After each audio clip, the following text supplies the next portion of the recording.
시편 15편 1절에서 5절 말씀.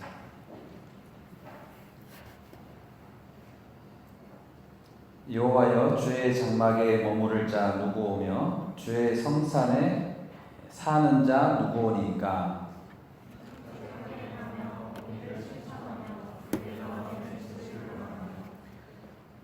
그의 혀로 남을 허물하지 아니하고 그의 이웃에게 악을 행하지 아니하며 그의 이웃을 비방하지 아니하며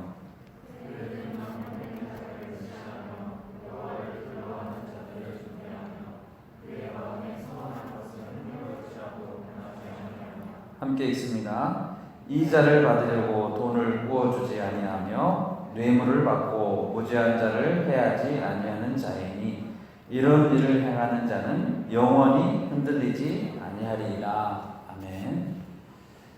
제가 잠깐 기도하겠습니다. 고마우신 하나님 아버지, 감사합니다. 우리가 하나님의 보좌 앞에 나올 수 없는 죄인들임에도 불구하고 우리 하나님께서 은혜와 긍휼 가운데 우리 한 사람 한 사람을 이 자리에 초청하여 주시고 주의 말씀 듣게 하시니 감사합니다. 우리가 주님 앞에 나왔습니다. 우리의 힘으로 나온 것 같지만, 내 의지로 나온 것 같지만 주님께서 불러주시지 않으시면 나올 수 없는 자들임을 우리가 잊지 않도록 도와주시옵소서. 이 시간에 우리의 마음을 내려놓고 주님께서 들려주시고자 하시는 그 말씀 잘 들을 수 있도록 우리의 마음을 열어주시고 우리의 영안을 열어주시기를 원합니다. 주님의 은혜에 감사하여 작은 물질을 올려드립니다. 이 물질이 쓰여지는 곳에 하나님의 사랑과 하나님 되심이 드러나게 도와주시고 우리에게 주어주신 모든 것, 그것을 하나님의 영광을 위해서 사용하는 저희 모두가 되게 하여 주시옵소서. 감사하고 예수님 이름으로 기도합니다. 아멘.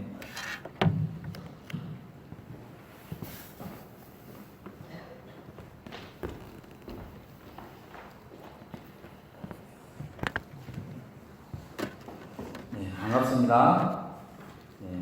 오늘 날씨가 여름 날씨가 완전히 됐어요. 아침에는 좀 쌀쌀했는데 낮에 햇빛이 여름의 햇빛이 된 것 같습니다. 이렇게 화창하고 좋은 날 예배의 자리로 나오신 여러분들 환영합니다.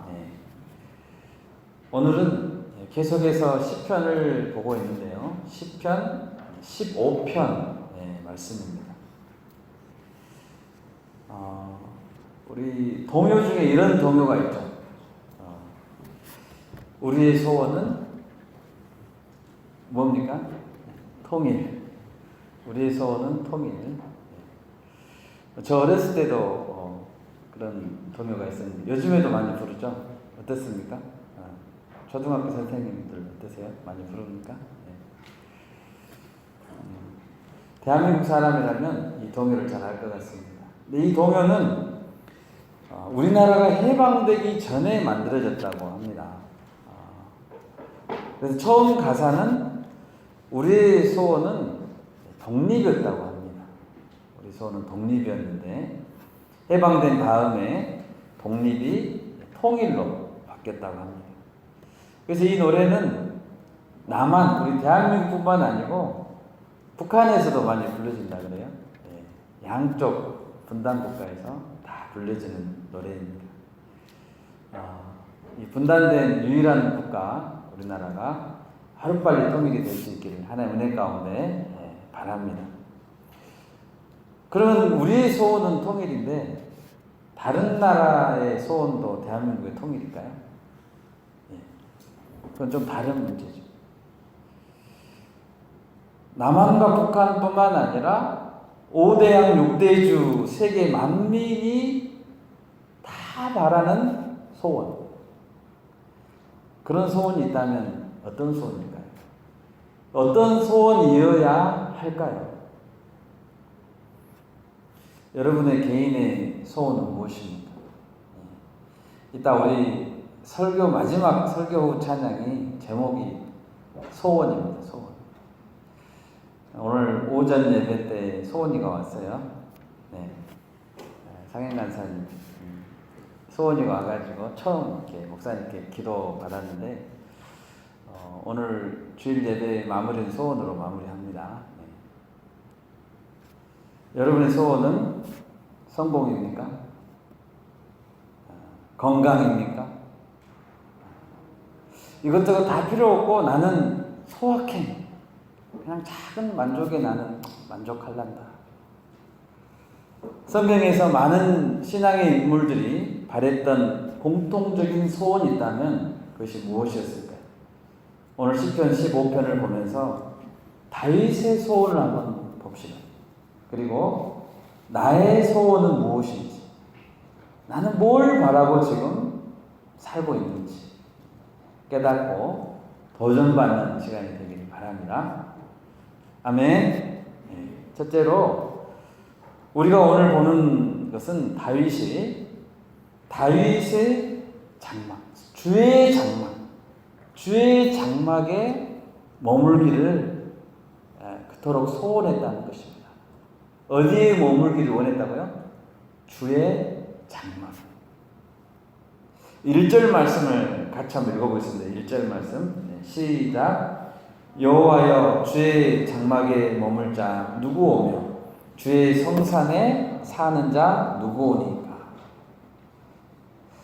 성경에서 다윗만큼 주의 장막을 사모하며 노래하는 자가 또 있을까 싶습니다. 여러분, 다윗은 이스라엘의 왕이었습니다. 처음부터 이스라엘 왕으로서 전체를 다스렸던 것은 아닙니다. 처음에는 헤브론이라는 성읍에서 7년간 다스렸습니다. 이스라엘 민족의 일부분의 왕이었습니다. 그리고 드디어 소원을 다 이루어서 전체 이스라엘 12지파의 왕이 되었습니다. 그럼 소원을 다 이룬 것 같죠. 그런데 다윗은 헤브론에서 예루살렘으로 수도를 옮기고 그곳에 성막을 세우고자 했습니다. 성막을. 그런데 한 가지 문제가 있었습니다. 성막을 세우려면 가장 중요한 것이 언약궤입니다. 그런데 언약궤가 없었습니다. 다윗 왕의 직전의 왕이었던 사울 왕 때에 전쟁하다가 언약궤를 블레셋 족속에게 빼앗겨 버렸습니다. 그리고 그 언약궤가 아비나답이라는 사람, 개인의 집에 머물러 있었습니다. 다윗은 그 언약궤를 예루살렘으로 가져오고자 했습니다. 이런 과정 중에서 다윗은 하나님께 맹세를 드립니다. 그 맹세가 시편 132편에 나옵니다. 우리 한번 봐볼까요? 시편 132편입니다.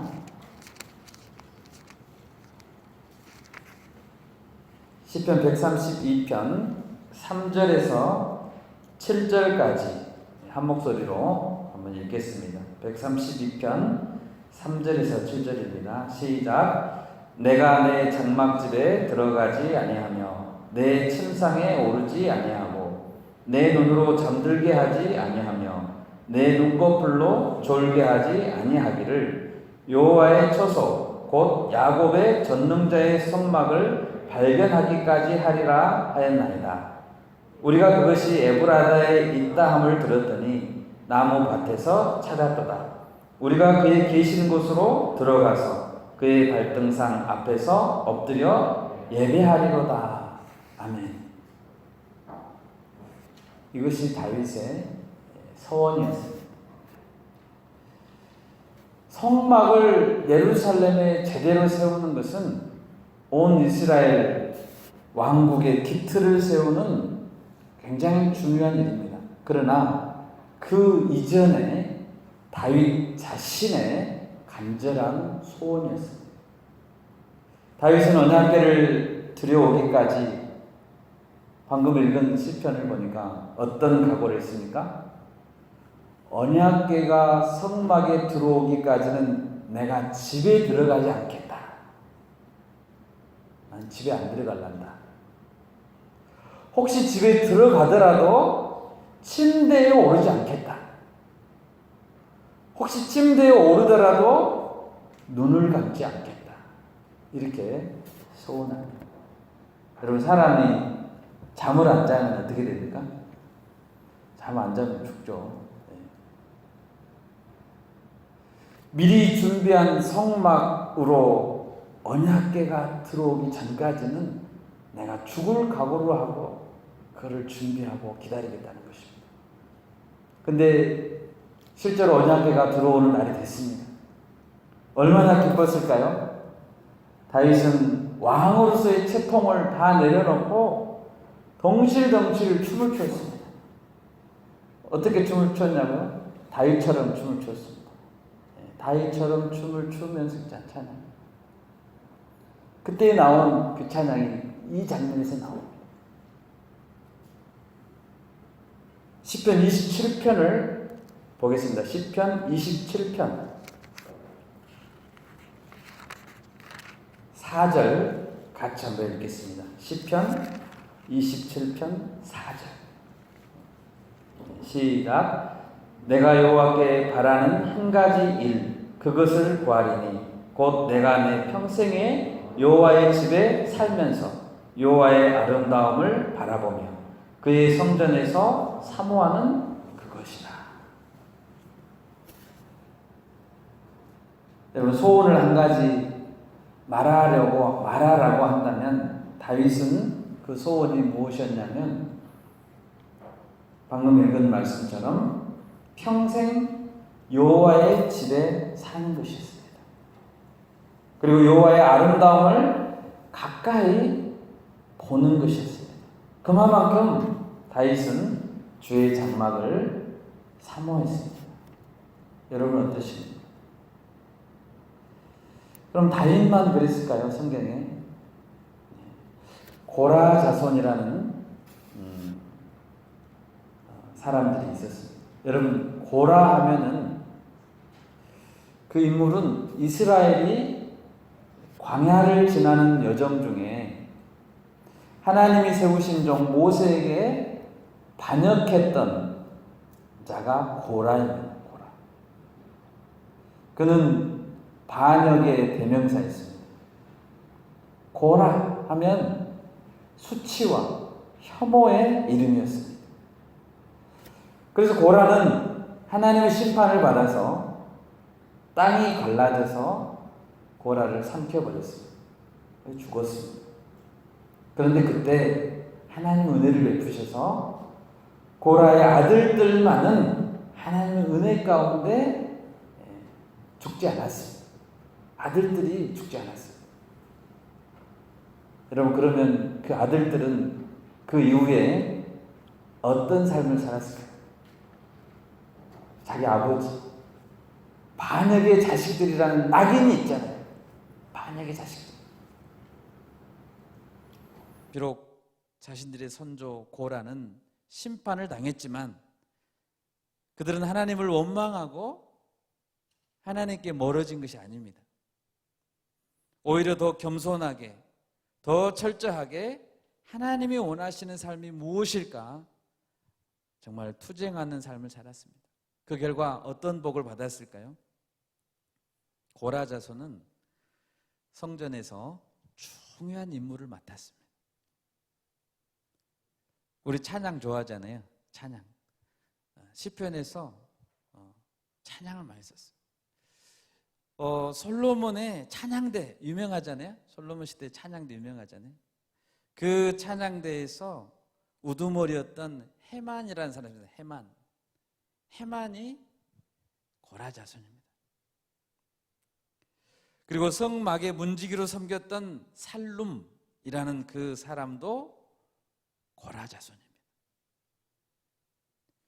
시편이 150편으로 이루어졌는데 그 중에서 12편에 놀라운 찬양시가 고라 자손의 시입니다. 그 시를 보면 고라 자손이 얼마나 하나님의 장막을 사모했는지 알 수 있습니다. 우리 고라 자손의 시를 한번 보겠습니다. 시편 84편을 보겠습니다.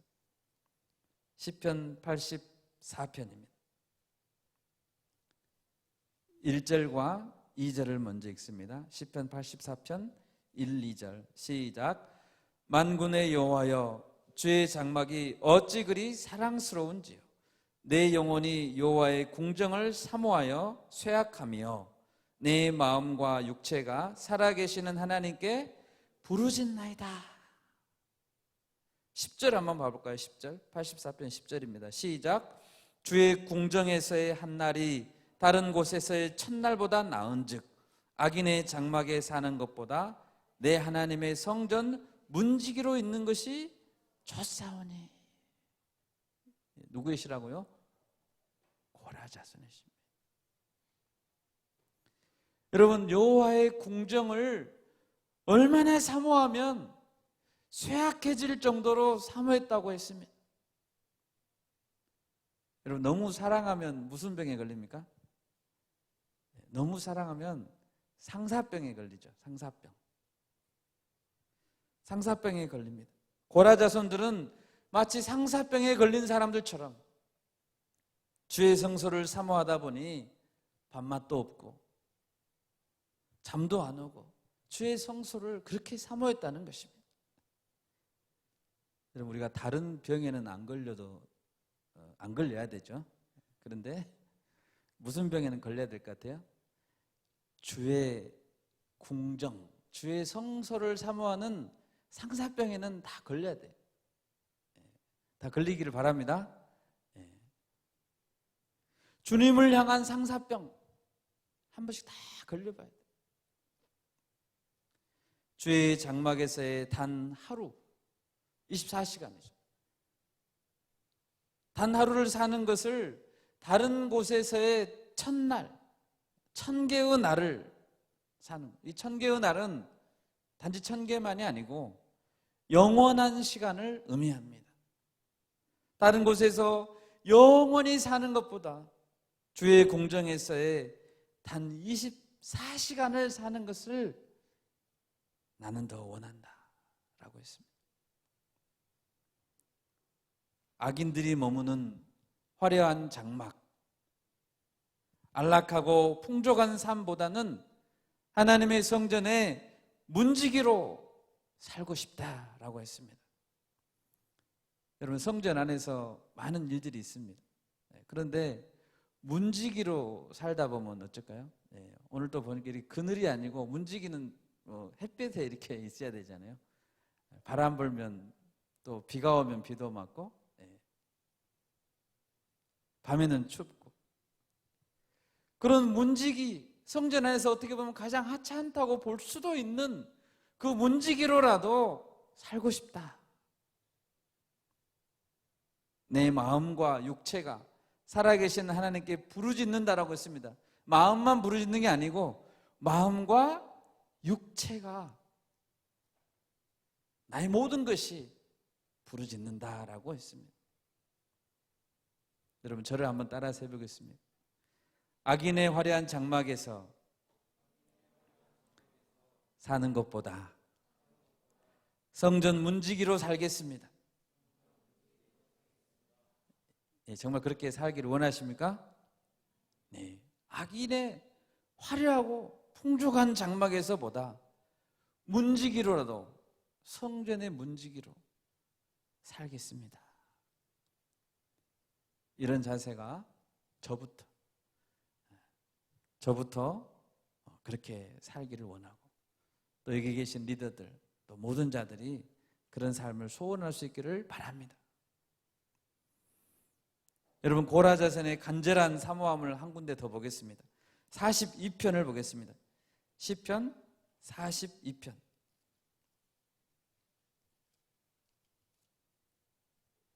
1절과 2절 같이 한번 읽겠습니다. 시편 42편 1절 2절 시작. 하나님이여, 사슴이 시냇물을 찾기에 갈급함 같이 내 영혼이 주를 찾기에 갈급하니이다. 내 영혼이 하나님 곧 살아계시는 하나님을 갈망하나니 내가 어느 때 나아가서 하나님의 얼굴을 배울까. 구구절절이 사슴이 시냇물을 차게 갈급함 같이 좀 하나님을 사모하고 주의 장막을 사모하는지 여러분 느껴지십니까? 여러분, 왜 성공했던 왕이었던 다윗 그리고 반역자의 후손이었던 고라자손이 주의 장막에 사는 것을 그렇게 소원했을까요? 왜냐하면 그것이 가장 큰 상급이었기 때문입니다. 바로 그곳에 여호와 하나님이 계시기 때문이에요. 여호와 하나님 누구십니까?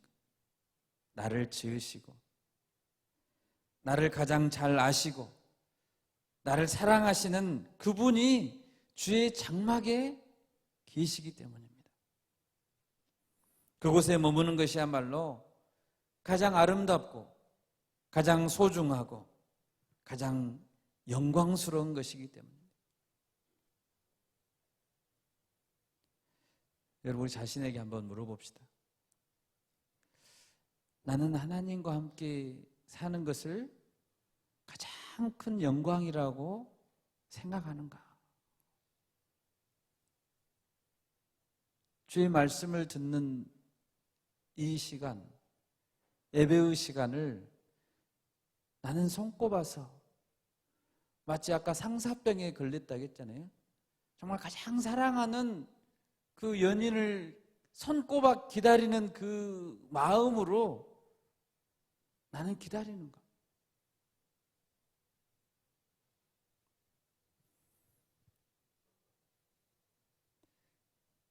나는 하나님과 함께 있는 그 시간을 가장 영광스럽다고 생각하는가? 만약 그 대답이 빨리 안 나온다면 우리는 다 신앙에 문제가 있는 것입니다. 여호와 하나님은 내 생명의 창조주이십니다. 영원한 생명이 그분에게 있습니다. 여러분, 생명이 없다면 무슨 의미가 있나요? 생명이 없다면 무슨 가치가 있습니까? 사도 요한은 이 하나님 안에 생명이 있다, 이거를 예수 안에 생명이 있다는 것을 어떻게 하면 이 성도들에게 알려줄 수 있을까? 고민하고 기도하다가 요한복음을 이렇게 시작했습니다. 태초에 말씀이 계셨다. 그 말씀이 하나님과 함께 계셨고 그 말씀이 곧 하나님이시다. 만물이 그로 말미암아 지은 바 되었다. 그분 안에 생명이 있다. 이 생명은 사람들의 빛이다. 그가 세상에 계셨고 세상은 그로 말미암아 지은 바 되었지만 세상이 그를 알지 못했다. 이렇게 요한복음을 시작하고 있습니다. 여러분, 요한의 그 막 호소가 여러분 느껴지십니까? 예수님이 누군지 좀 알아라는 거죠. 사실 하나님이 우리에게 먼저 가르쳐 주지 않았다면 우리는 무엇이 생명의 근원인지 알 수 없습니다. 어디서 출발했는지 알 수 없습니다. 마치 빛이 한 줄기도 없는 캄캄한 어둠 속에서 아무것도 보이지 않는 것처럼 우리는 무엇을 소원하고 살아야 되는지도 모릅니다. 예수님을 모르는 사람에게 물어보세요. 너의 소원이 뭐냐고. 영원한 것을 소원합니까? 아니에요. 무엇을 소원해야 되는지도 몰라요. 그러나 하나님은 성경을 통해서 우리가 무엇을 바라야 하는지 알려주셨습니다. 이것이 복이 아니고 무엇이겠어요? 많은 신앙의 인물들도 이것을 바라고 살았습니다. 아브라함을 예를 들어볼까요? 아브라함은 자기 아들 이삭과 손자 야곱과 함께 텐트 생활을 했습니다. 3대가 텐트에서 살았습니다. 나그네로. 그러면서 바라는 것 딱 한 가지가 있었습니다. 여러분, 아브라함이 바랬던 게 뭘까요? 왜 고향을 다 버려두고 와서 아들과 손자와 텐트 생활을 하냔 말이에요. 도대체 뭘 바라려고? 히브리서 11장으로 가보겠습니다. 히브리서 11장입니다. 히브리서 11장 10절 같이 한번 읽어보겠습니다. 히브리서 11장 10절 시작. 이는 그가 하나님이 계획하시고 지으실 터가 있는 성을 바랐습니다. 아브라함이 바랬던 게 이것이었습니다. 15절 한번 봐볼까요? 히브리서 11장 15절 16절 같이 읽겠습니다. 시작. 그들이 나온 바 본향을 생각하였더라면 돌아갈 기회가 있었으려니와 그들이 이제는 더 나은 본향을 사모하니 곧 하늘에 있는 것이라. 이러므로 하나님이 그들의 하나님이라 일컬음 받으심을 부끄러워하지 아니하시고 그들을 위하여 한 성을 예비하셨느니라. 더 나은 본향. 아브라함이 바랬던 것은 그겁니다. 26절 한번 봐볼까요? 히브리서 11장 26절 같이 한번 읽겠습니다. 시작. 그리스도를 위하여 받는 수모를 애굽의 모든 보화보다 더 큰 재물로 여겼으니 이는 상주심을 바라봅니다. 이건 누구의 소원이었어요? 모세의 소원이었어요. 바로의 공주의 아들이라 칭함을 거절하고 그리스도를 위하여 수모를 받았는데 무엇 때문이냐면 하나님의 상주심을 바라보았기 때문입니다. 하나님이 지으신 견고한 기초가 있는 성, 이 땅에 있는 고향보다 더 나은 나라, 그것이 그들이 바랐던 소원이고 상급이었습니다. 시편 15편에서 다윗이 바랬던 것도 그것입니다. 여러분, 다윗은 성공한 왕이었습니다. 다양한 능력도 있었습니다. 싸움도 능했고 예술적 감각도 뛰어났고 그가 도망자였을 때 아둘람 굴에 많은 사람들이 모여들었고 이스라엘의 모든 지파의 족장들, 백성들 다 다윗 자신을 칭송하고 따랐습니다. 다윗은 정말 성공한 사람이었죠. 여러분, 그러나 다윗이 소원이 뭐라고요? 왕좌를 붙드는 게 소원이 아니었어요. 다윗은 권력이 주는 혜택을 누리고자 한 것이 아니라 주의 장막에 머물기를 소원했다는 거예요. 여러분, 우리의 평생의 소원은 무엇입니까?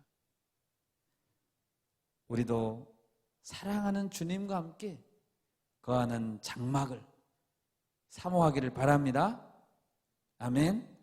그것이 우리가 얻을 수 있는 최고의 영광이요, 가치가 있다는 것을 늘 새롭게 다짐해야 될 줄 믿습니다. 그러면 두 번째로 다윗이 주의 장막에 머물 자들이 어떤 자들이라고 말하고 있느냐라는 것입니다. 우리 시편 본문 15편 2절을 한번 같이 읽겠습니다. 15편 2절입니다. 시작. 정직하게 행하며 공의를 실천하며 그의 마음에 진실을 말하며.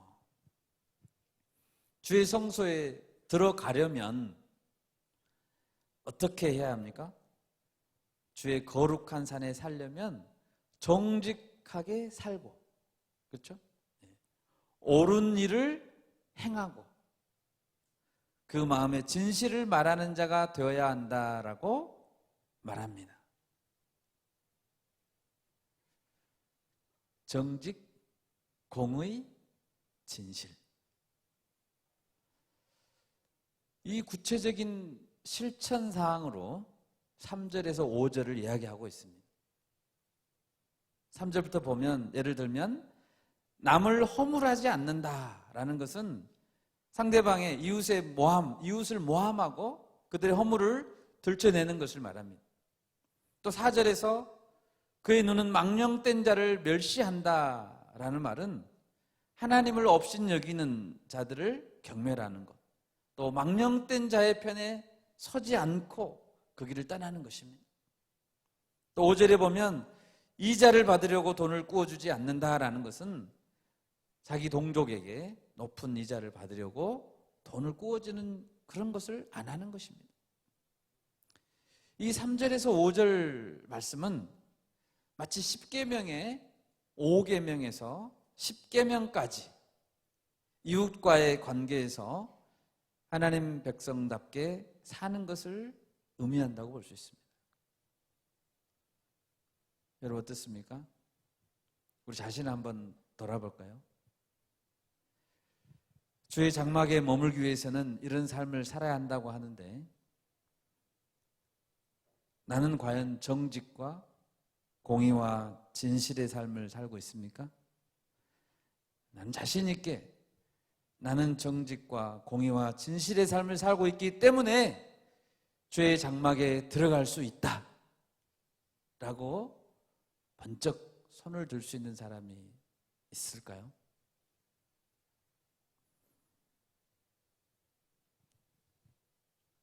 여호와여 주께서 죄악을 지켜보실진데 주여 누가 서리이까? 시편 130편입니다. 로마서 3장 10절입니다. 기록된 바 의인은 없나니 하나도 없으며. 이것은 모든 사람을 향한 법적 선고입니다. 모든 사람을 향한 선언입니다. 모든 사람이 죄인이다라는 것입니다. 완벽한 정직, 공의, 진실을 행하는 사람은 없습니다. 이것에 우리의 문제가 있는 것입니다.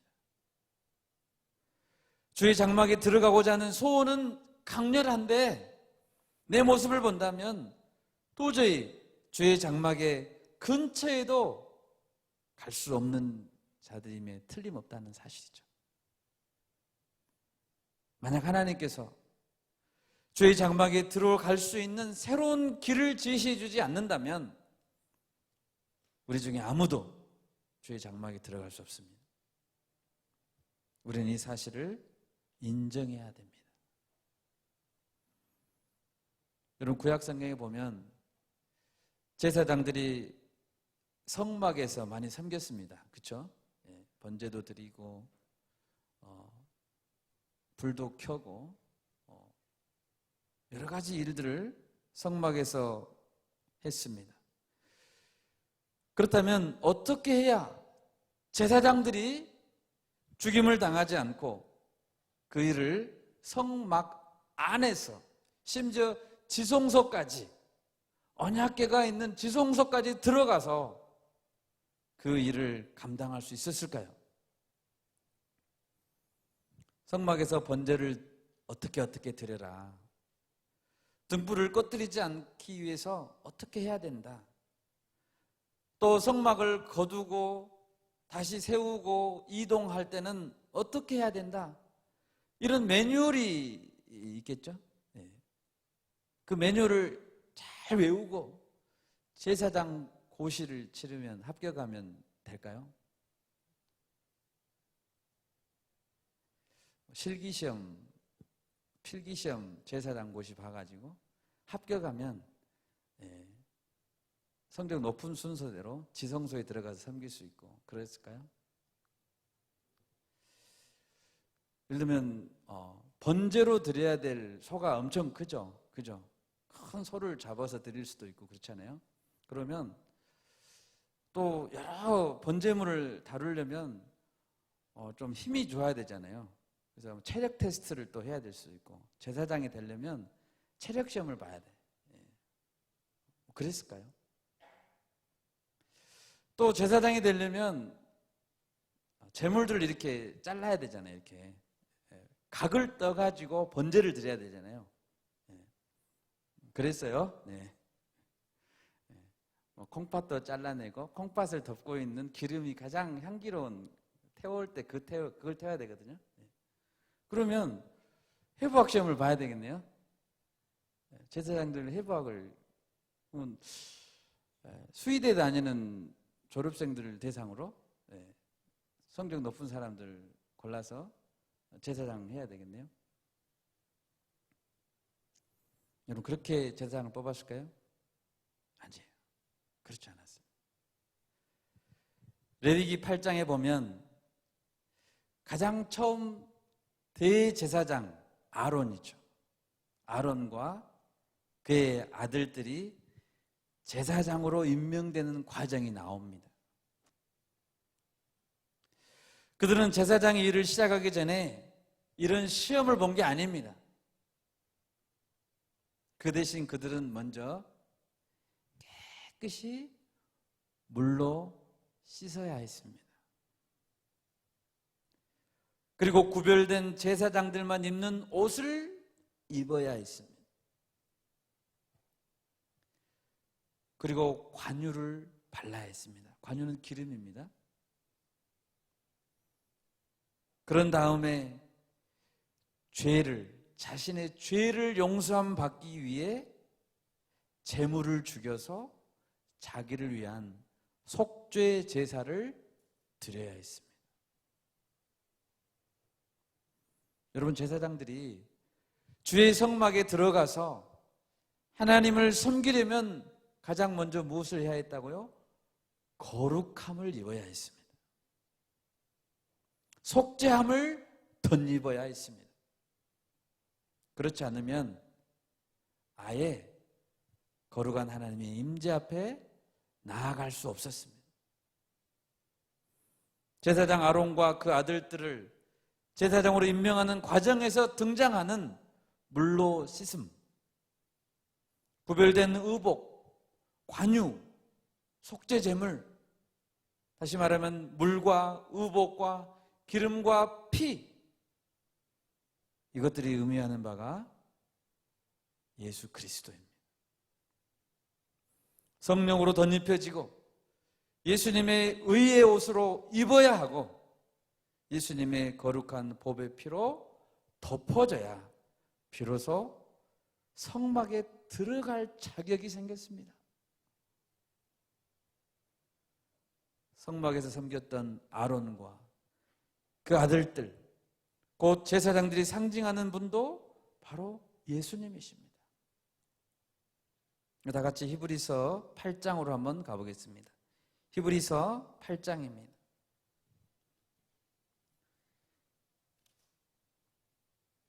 히브리서 8장 1절과 2절을 같이 읽겠습니다. 시작. 지금 우리가 하는 말의 요점은 이러한 대제사장이 우리에게 있다는 것이라. 그는 하늘에서 지극히 크신 이의 보좌 우편에 앉으셨으니 성소와 참 장막에서 섬기는 이시라. 이 장막은 주께서 세우신 것이요 사람이 세운 것이 아니니라. 아멘. 히브리서 기자가 얼마나 답답했으면 내가 하는 말의 요점은 이거야 이렇게 쓰고 있잖아요. 요점은 우리에게는 대제사장이 계신다는 거야. 대제사장. 그분은 하늘에서 지극히 크신 하나님의 보좌 우편에 앉으신 분이다. 그분이 성소, 참 장막에서 섬기는 분이야. 참 장막에서 섬기는 분이 누구시라고요? 예수 그리스도라. 그 장막은 우리가 세우는 게 아니고 주님께서 세우는 것이야 라고 이야기하고 있습니다.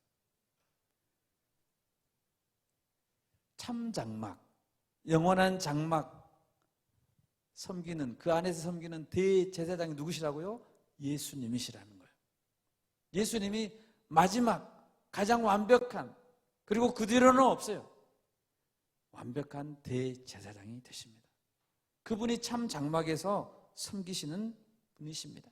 그렇기 때문에 그 장막에 우리가 들어가려면 예수님을 통하지 않고는 들어갈 수 없다는 거예요.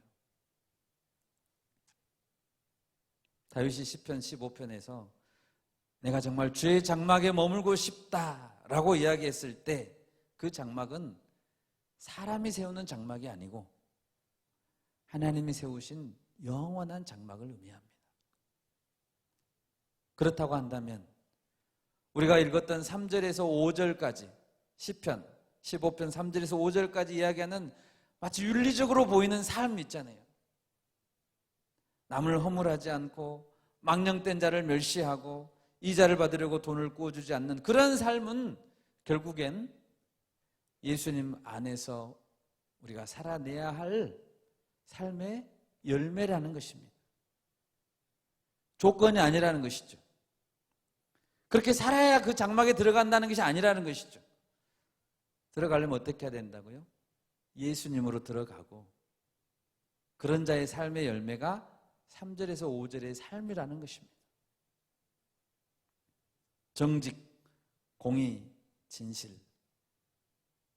여러분 이거 얼마나 아름다운 말이잖아요. 그죠? 그러나 그것은 그 자체가 좋기 때문에 그것들을 추구하는 데서 그쳐서는 안 된다라는 것입니다. 여러분 잘 들으세요. 굉장히 중요한 이야기 하고 있습니다. 지금 여러분 우리는 왜 정직해야 합니까? 왜 공의와 진실에 합당한 삶을 살아야 합니까? 예수님께서 원하시기 때문입니다. 예수님이 계신 장막에 들어가는 것이 우리의 소원이기 때문입니다. 왜 우리가 이웃을 사랑해야 합니까? 그 계명을 주신 우리의 창조주 하나님이 우리에게 요구하시기 때문입니다. 그것이 주의 장막에 머무는 자의 마땅한 삶이기 때문입니다. 정직이 좋아서가 아니에요. 물론 정직은 좋은 거예요. 물론 공의로워야 해요. 여러분 십계명이 언제 주어졌다고 했습니까? 출애굽하기 전에, 노예 해방되기 전에 십계명 지키면 노예 해방시켜 준다고 했습니까? 아니죠. 십계명 주어진 시점은 출애굽 다 한 후에 주어졌습니다. 이미 출애굽한 백성에게 이제 너희는 자유인이 되었으니까 이렇게 살아야 돼라고 주신 것이라는 것입니다. 여러분 왜 정직해야 된다고요? 구원 받으려면 정직해야 되나요? 아니에요. 구원을 받은 자가 그렇게 살아야 하기 때문에 정직해야 된다는 것입니다. 우리가 지난번에도 말씀드렸지만 예수님을 찾아왔던 부자 청년이 있었습니다. 그 청년의 문제가 무엇이었습니까? 그 청년은 이웃을 사랑하는 계명을 다 지켰다고 말했습니다. 그러나 예수님이 보실 때 그에게 한 가지 부족한 것이 있었습니다. 예수님은 그래서 이렇게 말했습니다. 너의 재산을 다 팔아서 가난한 자들에게 주고 너는 나를 따르라 했어요. 그 청년의 문제가 뭐였다고요? 누구를 따르느냐의 문제가 있었다는 거예요. 그의 문제는 하나님 외에 다른 신, 곧 재물 우상을 따르다는 데 문제가 있는 것이에요. 예수님을 따르지 않았어요. 제1계명을 놓쳐버린 것이죠. 하나님이 보내신 유일한 구원의 길, 예수 그리스도를 따르라는 가장 계명 중에 핵심 계명을 놓쳐버렸기 때문에 그 청년은 문제가 있었던 거예요. 유명한 비유 중에 여러분 탕자의 비유 아시죠? 탕자의 비유. 탕자의 비유도 이런 맥락에서 볼 수 있습니다. 둘째 아들이 자기 유산을 먼저 달라고 했습니다. 그랬죠? 그래서 그 유산을 받아서 먼 나라에 가서 다 탕진해 버렸습니다. 그렇다면 첫째 아들은 문제가 없었을까요? 첫째 아들은 탕진 안 했으니까 괜찮아요? 아닙니다. 첫째 아들의 문제는 무엇이었을까요? 나중에 탕자했던 동생이 집에 돌아왔습니다. 아버지가 동생을 위해서 소를 잡고 잔치를 벌리자 첫째 아들은 못마땅했습니다. 형은 재산을 탕진해버린 동생에게 잔치를 벌려준 것이 못마땅했다는 거예요. 동생이 와서 잔치 소리가 막 나고 있는데 나는 안 들어간다는 거예요. 형이 안 들어갔습니다. 여러분, 형의 문제가 무엇입니까? 형은 동생이 떠났을 때 아버지 곁에서 자리를 지켰습니다. 그렇죠? 떠나지 않았잖아요. 아버지와 함께 살았습니다. 아버지가 시키는 일을 했습니다. 그러나 정작 그는 아버지의 마음을 알지 못했습니다. 아버지와 함께 장막 안에 함께 사는 것처럼 보였지만, 장막 안에 같이 살았죠. 사는 것처럼 보였지만 아버지의 마음을 이해하지 못한다면 함께 사는 것일까요? 아버지의 눈에 잘 보이려고 아버지를 떠나지 않고 열심히 섬겼지만 그 아버지는 날마다 동구 밖에 서서 둘째 아들이 돌아오기만을 기다리는 그 아버지 안 봤을까요? 기다리시는 아버지의 마음을 모르고 첫째 아들도 물려줄 유산만을 기다리고 있었다면 둘째 아들하고 다를 바가 뭐가 있겠습니까? 그 형이 생각하는 상급은 뭐였을까요? 진짜 그 형이 누렸던 상급, 누렸어야 했던 그 상급은 자기 몫의 유산이 아니에요. 아버지와 함께하는 시간이었습니다. 아버지의 마음을 알아들이는 것, 사랑하는 아버지와 함께 시간을 보내는 것, 그것이 상이었어요. 그것을 놓쳐버린 것이죠. 여러분, 예수님께서 공생애를 시작하시면서 가장 처음 외치셨던 설교가 무엇이었습니까? 예수님의 첫 설교 제목, 예수님의 설교, 회개하라 천국이 가까이 왔느니라 했죠. 여러분, 우리는 왜 회개해야 됩니까? 여러분, 우리는 왜 회개를 해야 돼요? 이웃을 사랑하지 못한 죄, 부정을 저지른 죄, 거짓말한 죄, 왜 회개해야 됩니까? 사랑이 없으면 나쁘기 때문입니까? 부정이 잘못된 것이기 때문이고 거짓말이 나쁜 것이기 때문에 회개해야 됩니까? 네, 맞습니다. 그런데 그보다 더 근본적인 이유가 있어요. 더 긴급한 이유가 있어요. 왜 회개해야 됩니까? 천국이 가까이 왔기 때문이에요. 여러분, 우리에게 다가오는 천국이 없다면,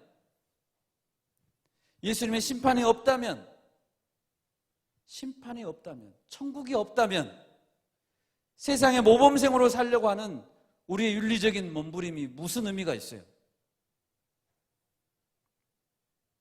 왜 우리는 바르게 살아야 되는데요? 여러분, 많은 사람들이 이것을 희석시키고 있습니다. 천국이 없어도 이 세상에서 바르게 사는 것 자체가 의미가 있다고 가르칩니다. 그것도 어떤 의미의 구원이라고 가르칩니다. 여러분 그렇습니까? 그것도 구원입니까? 바르게 사는 것 자체도 어떤 의미의 구원? 네, 물론 양심에 따라 우리는 바르게 살아야 됩니다. 그러나 우리가 바라는 것이 이 세상뿐이라면, 여러분이 살고 있는 이 세상뿐이라면 그것은 절망입니다. 그런 의미의 구원은 진정한 구원이 아닙니다. 영원한 천국, 영원한 지옥이 있다는 사실을 여러분 희석시키면 안 돼요. 우리 고린도전서 15장 한번 찾아볼까요? 고린도전서 15장. 고린도전서 15장 19절. 같이 한번 읽어보겠습니다. 고린도전서 15장 19절. 네, 시작. 만일 그리스도 안에서 우리가 바라는 것이 다만 이 세상의 삶뿐이면 모든 사람 가운데 우리가 더욱 불쌍한 자이리라. 여러분, 우리가 뭘 지금 바라고 있습니까? 이 땅에서 잘 살아본다고요? 우리가 바라는 것이 다만 이 세상의 삶뿐이면 우리는 모든 사람 가운데 가장 불쌍한 자들이에요. 여러분 여기 계실 필요 없어요. 가서 노세요. 가서 놀아야 돼요. 놀러 다녀야 돼요. 만약 이 세상의 삶뿐이라면 여러분 우리 회개해야 됩니다. 왜요? 천국이 가까이 오기 때문입니다. 천국이 뭔데요? 주님이십니다. 주님. 주의 장막이 우리에게 가까이 오고 있어요. 그렇기 때문에 우리는 회개해야 되는 거예요. 시편 15편 3절에서 5절에서 이야기하는 바른 삶을 살아야 되는 이유, 정직해야 되고 공의로워야 되고 그것이 고상하기 때문이 아니라 그 자체로 성품이 좋기 때문에 탁월한 것이기 때문이 아니라 예수님과 함께할 주의 장막이 우리에게 다가오기 때문에 그것을 우리가 바라보기 때문에 정직과 공의와 진실이 의미가 있는 것입니다. 이 시편을 지은 다윗은 정직하고자 했습니다. 주의 장막에 거하기 위해서입니다. 주의 장막에 같이 주님과 살고 싶어서 주님이 원하시는 것을 하겠다라는 거예요. 말씀을 맺고자 합니다. 여러분 무엇이 우리의 소원이 되어야 합니까? 청년들은 자신의 열정을 쏟아부을 사랑, 그렇죠? 청년들은 사랑이죠, 사랑. 사랑과 진리 두 가지 원하는 것 같아요. 사랑과 진리. 그런데 오직 그것은 주의 장막에 있습니다. 예수님께서 계시는 그 장막에만 진정한 사랑과 진리가 있습니다. 주의 장막에 우리가 머문다는 것은 예수님과 끊임없이 교제하고 주님이 원하시는 정직과 공의와 진리의 삶을 사는 것입니다. 그것이 우리 성도의 명예입니다. 그것이 우리의 영광입니다. 여러분 우리가 5월을 1인 1량 찾기 하고 있습니다. 왜 1인 1량을 찾아야 됩니까?